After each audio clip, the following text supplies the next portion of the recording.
What's going on, guys? ASMR Prodigy back again with another video, and in today's video, as you can tell by the title, we are doing my week 3 review of fantasy.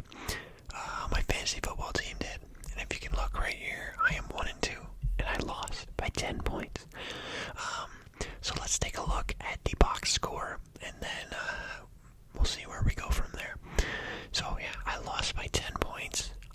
And what really made me mad this week is that I stayed up on Monday night until about 11-ish o'clock, knowing I have school in the morning, to watch this performance. I needed CeeDee Lamb to score less than 12.1 points, and he waited until the fourth quarter to have an insane game. So he scored 22.7 and got me the loss. Let's look at my guys though. Josh Allen, 26.7 points, great game, tough loss. Austin Eckler, not the best. Dalvin Cook, could be better. This is what really upsets me, is Brandon Cooks, who had to be my wide receiver 1 for this week because Keenan Allen somehow was hurt still. I gotta get him off my team. I gotta ship him off to someone else who can trade me at least a flex wide receiver or a wide receiver 2. He's just not lived up to what I expected. Brandon Cooks was always that guy. Maybe I don't know what's going on in Houston. Amon-Ra, he got hurt. He was on pace for a great game again. You still can't really be mad at 13.3. When your RB1 does 13.3. Amon-Ra was literally a bench wide receiver for me coming in off the draft. Pat Freiermuth, you'd like more points out of your tight end, but who knows? I might start Zach Ertz this week. He had a pretty good game. Cordero Patterson, I'm telling you, this guy, last year, Cordero Patterson did it all with receptions. This dude is running on the football field now. Like, he is a runner. He only had 1 reception, I think. 22.3 points out of an RB4. James Conner, I decided to keep on the bench. He was hurt last week. I figured he wouldn't get as many touches or as many, receptions or whatever. It was a good call by me. It was the best call I made. I couldn't pull it out just because Brandon Cooks sold me. And CeeDee Lamb had one of the best games in his life, apparently. Steelers defense, absolutely horrible. 1 point. Evan McPherson, he missed a kick. He should have had 12 points. Bench, Keenan Allen hurt, 8.7 from James Conner, whatever. Michael Carter, yeah, you probably will never see playing time unless we got people on bye weeks and hurt people. Elijah Moore, same with you. Wentz, horrible game, but he played Philly, come on. Curtis Samuel, great game. And then, like I said, Zach Ertz had a pretty good game as well. Let's take a look at his team. Mahomes underperformed. I really should have took advantage of this. Jonathan Taylor underperformed. DeAndre Swift underperformed. And then he just got carried by CeeDee Lamb. Michael Pittman, Travis Kelce, DK Metcalf overperformed. So there you go. That makes up for all the underperforming. And when you have a 10-point deficit underperformance from Brandon Cooks, you're not going to win. Thielen had a great game on his bench. I'm assuming Renfro was hurt. Lockett, great game. Damian Harris, okay. Claypool, Jamal Williams, my God. James Robinson as well, great game. Full box score. This is going to show us these stats. So Josh Allen, 400 yards, 2 TDs. He did have a fumble, but that's okay. 8 carries, 47 yards, great game. Austin Eckler had 5 yards, you guys, and he still got 13.3 points. What a receptions monster. I just really wish he could do this with a touchdown. You know what I mean? That would be awesome. Dalvin Cook, good game on the ground. He did have a fumble and he got hurt. So he was out for the majority of the fourth quarter, I think. Brandon Cooks, 2 receptions, 22 yards, 7 targets. You guys, 7 targets and you catch 2 of them. That's not really necessarily on him. It's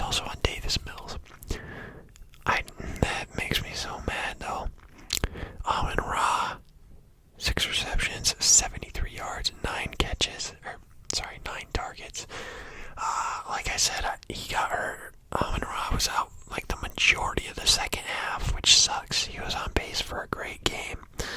Pat Freiermuth, 2 catches on 4 targets for 41 yards. That's bad. And like I said, look at Cordero on the ground. Same amount of carries as Dalvin Cook. About 50 more yards and a touchdown as well. And a reception. And 12 yards. See, he only got 1 target. No. That's what sucks about Cordero this year. He's more of a runner than a pass catcher, receiving back. Keenan Allen hurt. James Conner, 13 carries for 39 yards. Not really that good. He had 3 receptions for 18 yards on 5 targets. Michael Carter, 11 rushing attempts for 39 yards and 1 catch for 7 yards. Elijah Moore, 4 receptions on looks like 10 targets. Wow, for 49 yards. Wentz, 25 for 43, 211 yards. No TDs and no INTs, but he did have a fumble and he got sacked a lot. Curtis Samuel had 3 rushing attempts for 13 yards, 7 catches, 48 yards on 10 targets. Zach Ertz, 6 catches, 45 yards on 10 targets. I really want to get Zach Ertz in my lineup, I think, this week. So let's take a look at my team. We're 1-2 right now. Everyone in my league is either 1-2 or 2-1, so we are not out of it. Keenan Allen's gonna be back, I'm assuming, so I'm just gonna put him in for Brandon Cooks right now. I'm almost certain Keenan Allen's gonna be back. He was almost back last week, and he's had a whole entire week now to, I don't know why this always does this, but it always puts James Conner in at my flex. I didn't even have him in last week, and he's just in there already. Amon-Ra, I'm sure will be fine. Dalvin Cook, I don't know what I'm going to do if any of these guys are hurt, actually. Cordero can play one of the spots, I guess, but who are they playing? Cleveland. Oh, that's not really a good matchup for Cordero, though. I think Ertz will have they are playing the Jets, though. He's projected for 10.3. Ertz is 10.5. Let's see.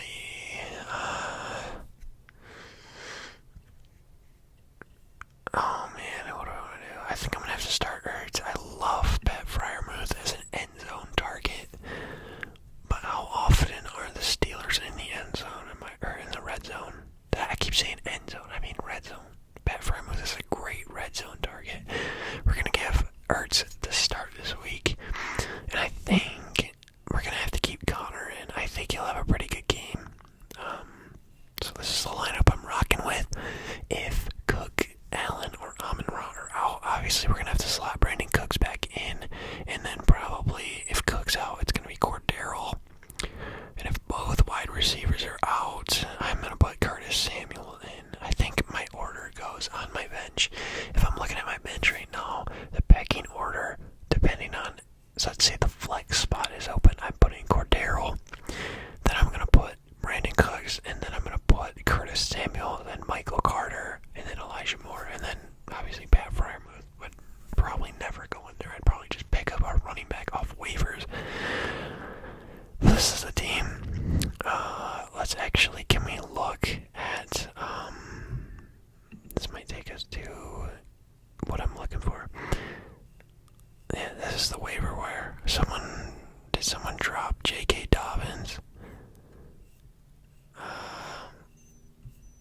He's playing again. Wow, yeah, so he was. Someone dropped him. I might even think about scooping him up, though. He's by far better than any other halfback on here, I think, in my opinion. Henderson splits carries. Gus, what's his name? Gus Edwards isn't back yet, I don't think. We'll look into picking him up. Wow. Yeah. So I dropped Mooney earlier. Let's see how Mooney's doing. And we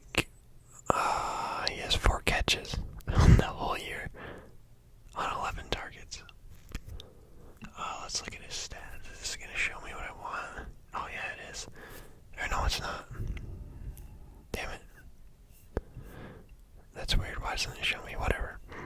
Oh, this is what I'm looking for. Oh, he had 4.3 against Houston. Wow, good job, Darnell.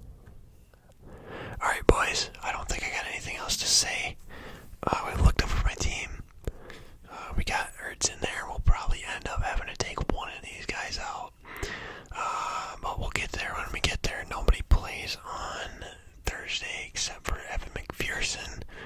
So we'll have time for injuries to injurize, if that's a word.